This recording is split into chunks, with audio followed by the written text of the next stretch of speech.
Je viens alors avec des objets aujourd'hui qui nous replongent peut-être il y a plusieurs millénaires en arrière, puisque je suis venu avec les porte-couteaux Toutankhamon. Ils sont bien brillants, ces porte-couteaux. En voilà un, tiens. Ah là, je veux toucher ça. Je ne sais pas si tu as déjà vu le musée du Caire. Oui. Et quand on a découvert le tombeau de Toutankhamon en 1922, on a découvert quelque chose d'assez incroyable, qui était un trésor d'or. Pourquoi? Parce que les pharaons se faisaient enterrer avec quelque chose de considérable d'or pour pouvoir montrer leur puissance. Des chars, des sièges. C'était pour l'au-delà? C'était pour de là. Pourquoi? Parce que l'or est un matériau qui a toujours fait rêver. Alors c'est une blague. Bien sûr, ce ne sont pas les porte-couteaux de Toutankhamon. Il faut éviter de les utiliser comme porte-couteaux, voilà. Quoique, ça arrive. On nous arrivait pendant le confinement, des enfants qui faisaient une cabane dans des arbres et le papa a dit ils ont trouvé des porte-couteaux, ils nous ont apporté. C'était un lingot de métal jaune comme celui-ci. Il y en avait deux, c'est pas ceux-là, c'était d'autres, qui étaient en or. Donc des lingots d'or, des vrais lingots d'or. Des vrais lingots d'or. L'or qui fascine. L'or, c'est le seul matériau qui soit complètement vierge de toute corrosion.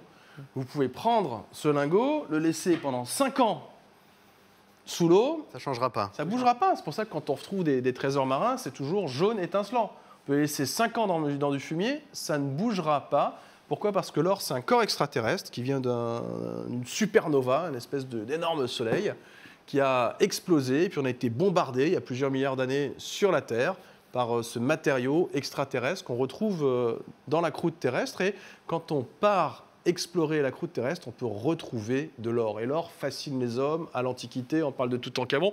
Plus récemment encore, la ruée vers l'or, c'était aux États-Unis au 19e siècle. Et l'or qui reste, plus encore que le Bitcoin ou que le NFT, extrêmement recherché pour sa valeur, parce que l'or a une valeur cotée. On dit mettre ça dans les bas de laine, mettre ça sous le matelas. Tu es sûr que tes bitcoins peuvent disparaître du jour au lendemain.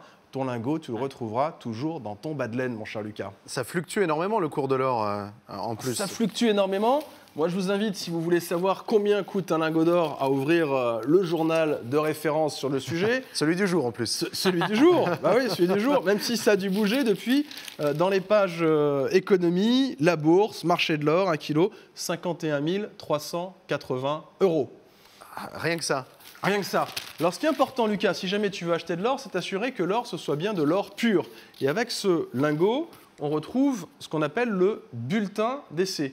Ce bulletin d'essai va pouvoir indiquer quel est le titre exact de l'or pour s'assurer que pour celui-ci pèse 1 kg et 1 gramme, eh bien qu'on ait bien au moins 999 grammes d'or pour que ce soit de l'or à l'état pur. C'est pour ça que tu vois que tu as des petits chocs dessus.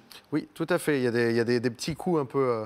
Pourquoi? Parce qu'il a dû tomber. L'or à l'état pur est extrêmement malléable, contrairement à l'or qu'on peut porter en bijoux. Alors, je ne sais pas si ta montre est en or. Et malheureusement, non. Tout ce qui brille n'est pas de l'or. Non. Ça s'en rapproche niveau couleur, mais malheureusement... Bling bling maintenant, TV Tour, le nouveau présentateur. On est comme ça ici, tu le sais. Hein. Les bijoux qu'on a en or sont à 750 grammes d'or pour 1 kg d'or. C'est 750 millièmes. Pour ajouter soit du cuivre, soit de l'argent, pour pouvoir avoir quelque chose d'un petit peu plus résistant. Sinon, ce serait malléable exactement comme ce lingot. Il pèse combien ce lingot à tout hasard? Donc un lingot, ça pèse 1 kg.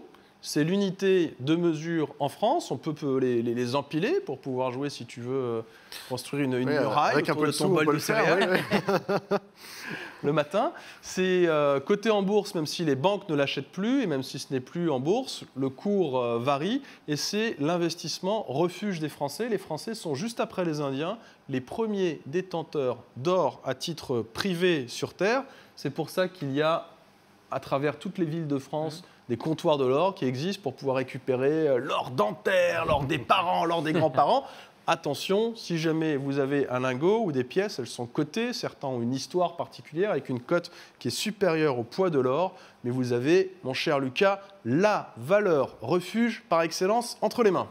C'est-à-dire 50 000 € à peu près Allez, pour 1 kilo. Avant que je ramène, t'en prends un deuxième, comme ça tu auras 100 000 € avec Allez. toi. Avant que je le ramène au coffre à la Alors banque. ça, messieurs, dames, c'est une bonne journée. Là, c'est une bonne journée. J'ai 100 000 € dans les mains. J'ai 2 kilos d'or. C'est tout petit, mais c'est hyper dense, c'est très très lourd. 2 kilos d'or. Eh ben, on va conclure sur ça. Merci Émeric. Merci à toi, Lucas. Ils seront vendus aux enchères si certains veulent l'acheter à l'Hôtel de l'Univers le 6 février prochain. Eh bien, moi, je passe mon tour, mais voilà, 50 000, c'est énorme. Merci beaucoup Émeric, merci Roro. Merci.